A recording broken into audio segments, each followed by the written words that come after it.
एक बार एक व्यक्ति बहुत गरीब था और बहुत गरीब व्यक्ति के मन में क्या होता है, मुझे धन मिल जाए।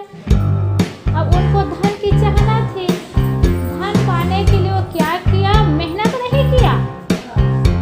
आलसी आदमी क्या करते हैं, भगवान के मंदिर में जाते हैं, प्रार्थना करते हैं और भगवान को बोनस देते हैं। क्या कहते हैं, हे भगवान मुझे धन दे देंगे, मुझे पैसा दे देंगे, इसके बदले में मैं आपकी पूजा करूँगा, आपका पाठ करूँगा, आपको फल चढ़ाऊँगा, ऐसा कहते हैं ना। तो क्या कहने लगे, हे भगवान मेरी मनोकामना पूरी कर दो, मुझे धन दे दो। अब यही भावना से कोई बिना मेहनत करे कैसे धन पाएंगे, किसको धन मिलेगा, मेहनत तो करना पड़ेगा।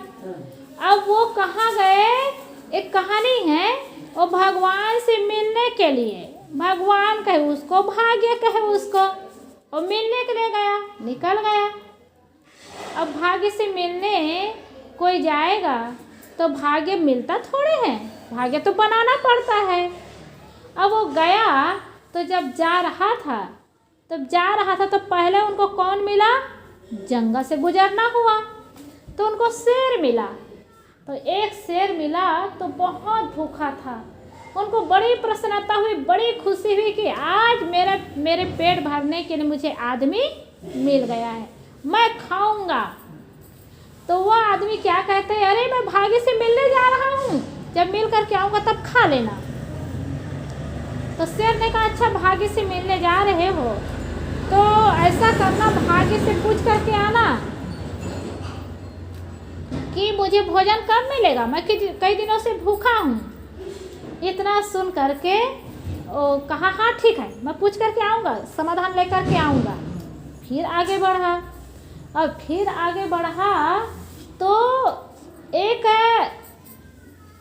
राजकुमार मिला उसको, और वो राजकुमार बहुत दुखी था। उनको भी पता चला कि ये व्यक्ति भाग्य से मिलने जा रहा है। उन्होंने कहा कि मैं सुनना हूँ कि आप भाग्य से मिलने जा रहे हो। कहा, हाँ मिलने जा रहा हूँ। कहा, अच्छा भाग्य से पूछ करके आना कि मेरा दुख कब दूर होगा। कहा, ठीक है बिल्कुल पूछ करके आऊँगा। फिर आगे बढ़ा तो गांव में झगड़ा मचा हुआ था। अब जब झगड़ा मचा हुआ था, वहाँ के लोग पूरे झगड़े में माते हुए थे, लाठी डंडा ले करके। इतने में वो व्यक्ति को देखा, पता चला उनको ये व्यक्ति भाग्य से मिलने जा रहा है। तो सब लोग, गांव के लोग आए और आकर के गांव के लोगों ने कहा, सुना है कि आप भाग्य से मिलने जा रहे हो। कहा, हाँ मिलने जा रहा हूँ। कहा, तो हमारी भी समस्या का समाधान लेते आना कि भाग्य से पूछना कि गांव का झगड़ा कब शांत होगा। व्यक्ति कहता है, जरूर पूछ करके आऊँगा। और वो किस लिए जा रहा था, मेरी दरिद्रता कब हटेगी, इसलिए मेरा दुख कब दूर होगा, मुझे धन कब मिलेगा, इसलिए पूछने जा रहा था। तो रास्ता में इतने लोग मिले। अब फिर आगे बढ़ा तो एक पेड़ के नीचे बूढ़ा दो व्यक्ति बैठे थे। अब बेचारे आँख से ठीक से दिखाई नहीं दे रहा था, शक्ति नहीं चल रही थी, पेड़ के नीचे बैठे थे। तो उन लोग के पास जा कर के बैठा हो, क्योंकि रास्ता चलते चलते प्यास लग गई थी। अब आदमी को देख करके वो गया, उनके पास बैठा और बैठ करके चर्चा करने लगा। वहाँ पानी रहा, पानी भी पिया। तो उन्होंने पूछा, बेटा कहाँ जा रहे हो। बताया, मैं भाग्य से मिलने जा रहा हूँ, भाग्य का दर्शन करने जा रहा हूँ। कहा, अच्छा भाग्य से मिलने जा रहे हो, तो भाग्य से पूछ करके आना कि हम लोग की सेवा कौन करेंगे और हमारा दुख कब दूर होगा। कहा, ठीक है पूछ करके आऊँगा। इतना सब लोग मिले, इतने लोग, इतनी चर्चा हुई और वो फिर आगे बढ़ा। अब कहानी है, भाग्य मिल गया उनको। उन्होंने कहा, मेरी दरिद्रता कब दूर होगी, मेरी गरीबी कब दूर होगी। तो भाग्य ने उनको आशीर्वाद देते हुए कहा, मैं तुम्हारे जीवन में 3 बार आऊँगा। 3 बार आऊँगा मतलब तुम्हारे पास धन लेकर के आऊँगा। और यही समझा।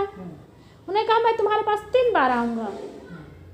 अब उनको बड़ी प्रसन्नता हुई, बड़ी खुशी कि अरे भाग्य मेरे पास 3 बार आएगा तो खाली थोड़े आएगा, बहुत सारा धन लेकर के आएगा, बहुत सारी लक्ष्मी मुझे मिलेगी। बड़ी प्रसन्नता, बड़ी खुशी।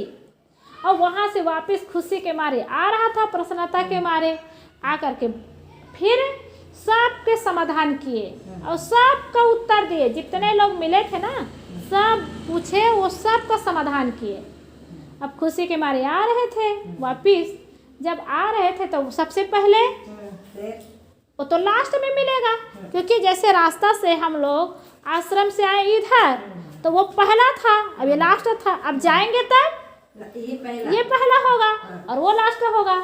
वैसे अपने घर से निकले तो पहले शेर मिला, उसके बाद राजकुमार मिला, फिर गांव वाले मिले, फिर उसके बाद 2 बूढ़े मिले। अब पलट करके आ रहा है तो पहले कौन मिलेगा?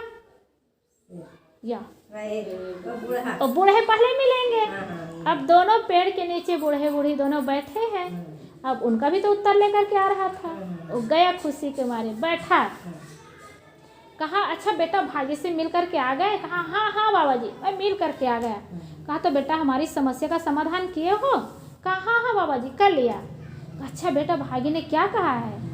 तो उन्होंने कहा भाग्य ने कहा है कि जहाँ पर बैठे हैं ना उसी पेड़ के नीचे खजाना गड़ा है, खुदाई कर लो, खजाना मिल जाएगा, तुम्हारे पास धन हो जाएगा और जो उस धन को रखेगा वही तुम्हारी सेवा करेंगे और वही उस धन के मालिक बनेंगे। तब बूढ़े बूढ़ी तो थे ही, आँख से दिखाई नहीं दे रही थी, शक्ति चला नहीं पा रहे थे। अब वो कैसे कुदाली ले और गैती कैसे ले और खुदाई कैसे करे?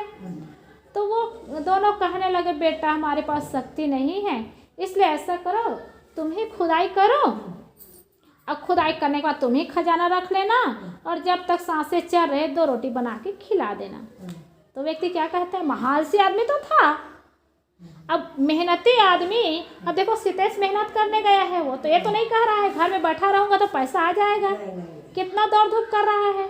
ये मेहनती पुरुषार्थी आदमी की पहचान है। और आलसी आदमी की पहचान क्या है? बस घर में बैठा है, सोच रहा है, कर नहीं रहा है। तो ऐसे आदमी के पास धन नहीं होता, ऐसे आदमी का भाग्य नहीं बनता, बना हुआ भाग्य बिगड़ जाता है। मेहनत करना पड़ता है तब बनता है। अब वो क्या कहता है, हट मैं ऐसा काम क्यों करूँगा? अरे भाग्य ने मुझे कहा है, खुद कहा है भाग्य ने कि मैं तुम्हारे पास 3 बार आऊँगा, मैं क्यों ऐसे झंझट में पड़ूँ, मैं नहीं करूँगा। छोड़ दिया और आगे बढ़ गया। अब बता, थोड़ा मेहनत करता, खुदाई करता तो खजाना नहीं मिल जाता, लेकिन उसको भी ठुकरा दिया, आगे बढ़ गया। अब फिर आगे बढ़ा तो फिर उसके बाद कौन मिले? गांव वाले जो झगड़ा कर रहे थे ना, आपस में लड़ाई हो रही थी, डंडा ले करके लड़ाई कर रहे थे, वो लोग मिल गए। अब फिर वापस आए, देखे अरे भाग्य से मिल करके आ रहा है ये। कहा भाग्य से मिल लिए? कहा हाँ मिल लिया। कहा हमारी समस्या के क्या समाधान किए हैं? उन्होंने कहा है भाग्य ने कहा है गांव में किसी एक को मुखिया बना लो और मुखिया जो भी कहे उसकी बात मानना, तो झगड़ा मिट जाएगा। तब गांव के लोगों ने कहा यहाँ तो किसी के प्रति किसी की श्रद्धा नहीं है, किसी का विश्वास नहीं है, तो किसको मुखिया बनाए और फिर किसकी बात माने? इसलिए ऐसा करो, तुम ही समाधान लेकर के आए तो तुम ही यहाँ के मुखिया बन जाओ और आप जैसे कहेंगे हम उसकी बात, आपकी बात मानेंगे। जैसे गांव में अब यहाँ हमारे बालोद में पार्षद होते हैं, गांव में सरपंच होते हैं, तो सरपंच जो भी कहे गांव वालों को मानना पड़ता है, पार्षद जो भी कहे मानना पड़ता है। तो वैसे गांव में मुखिया जो भी कहे तो मानना पड़ता है। तो उन्होंने वैसा ही कहा, तो क्या कहता है, हट मैं ऐसा क्यों झंझट करूँगा, मैं ऐसा झंझट नहीं करूँगा। अब बताओ गांव में सरपंच बनाने की बात होती तो कितना पैसा खर्चा करते हैं, कितना हजारों लाखों खर्चा करते, सब तब मुखिया बनते हैं।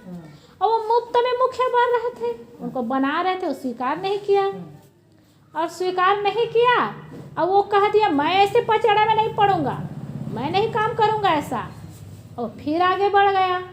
अब उसको धन भी मिलता और सम्मान भी मिलता, उसको भी ठुकरा दिया। आगे फिर बढ़ा तो राजकुमार मिला था।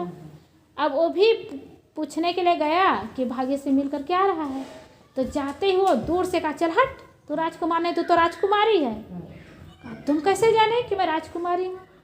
कई कई पहले इतिहास में पढ़ो ना, तो कई कई राजकुमारी लड़की लड़के के वेश में रहते हैं और वो उनको पहचान नहीं पाते कोई, तो वो राजकुमारी थी और राजकुमार के वेश में रही, उसको कोई जानते पहचानते नहीं थे।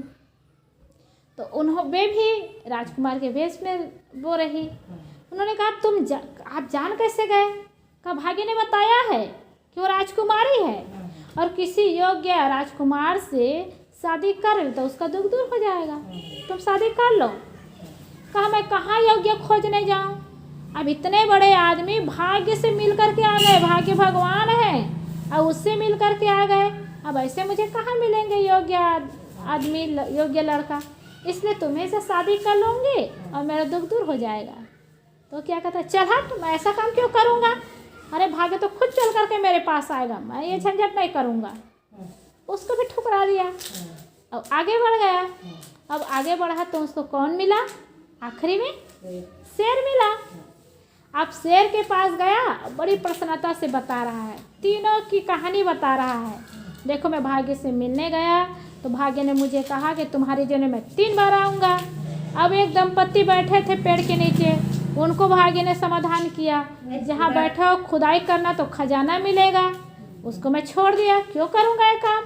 गांव के मुखिया मिले थे, गांव वाले मिले थे, तो वहाँ कभी समाधान किया कि किसी को मुखिया बना लो तो हम बात मानेंगे, तो हमें मुखिया कह रहे थे, हम क्यों बात माने, हम क्यों मुखिया बने?